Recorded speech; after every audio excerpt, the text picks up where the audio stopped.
We're talking about folding. Folding is going to be bending a joint that's more that it's just bending a joint. So like the elbow, the wrist, right, and the knee, and the feet. I guess these are going to be popular examples of folding. So the classic example of folding is the wrist lock, where you put two thumbs in the back of the hand.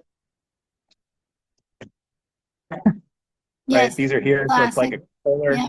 You fold it towards them, you turn it, you point down, right, and then you can practice. So you go to the other side, up, other side.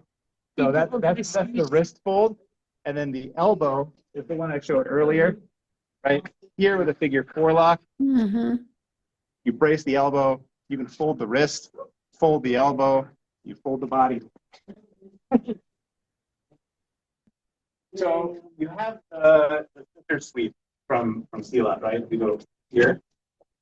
So you have a front stand. Right, nice and slow. Wow.